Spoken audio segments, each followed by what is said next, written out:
Hello, I like to sometimes try and see the other person's side of a question. So I've been really trying to see the other people's side of this question. We've had legal abortion since 1967 when the law came in, 1968 when it actually came into effect. And it just seems to get worse and worse.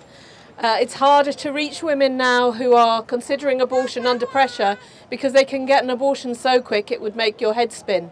So I try to consider the other side. And when I consider the other side, I think of what we've seen down the years. Women sent to hotel rooms to have their abortions, late-term abortions where they're having the first stage, sitting in a hotel room miles away from home, bleeding, in pain, sometimes being told, call an ambulance if it goes wrong because we can't really help you. Seeing women who are taking the abortion pills at home, trying to hide it from friends and family and boyfriends, and people bullying and pressuring them to have the abortion, and people, watching what they're doing. We've just seen so many women suffering through taking the abortion pill, and as well as seeing women coming out from the clinics in all kinds of situations. Yesterday at one of the abortion centres run by Mary Stopes, a woman was taken away in a stretcher. Previously, when we had a 40 Days for Life outside the same abortion centre, we saw 5 ambulances in the space of a 40 Days campaign. So I begin to really see from the other side why the other side want abortion up to birth with no regularisation at all, with no rules, with no prosecution of doctors or clinics. They're focusing on women being prosecuted, but actually, is it vulnerable women under pressure in many cases seeking abortion who should be prosecuted? Or is it the professionals who are telling them there's no risks here, there's no danger, it's not a baby yet, things that are not even biologically true?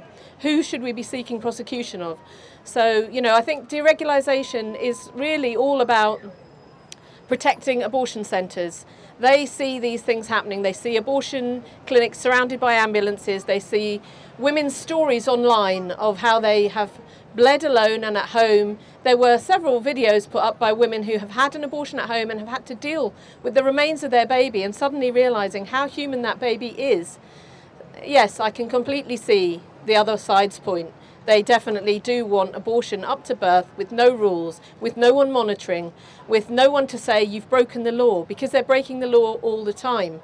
So we have to be really strong in recognising that the people on the other side of this campaign are human beings. Some of them are people who themselves have been very hurt by abortion and who deal with that by justifying abortion in more and more extreme situations. But also there's a huge abortion lobby who are making a lot of money out of abortion and who don't want the ambulance turning up outside their abortion centre, and don't want, as Ealing Mary Stopes had some years ago, a woman dying in a taxi on her way away from the abortion centre. So I think it's important to recognise that the other side have got their reasons, and their reasons are not about women and they're not about babies.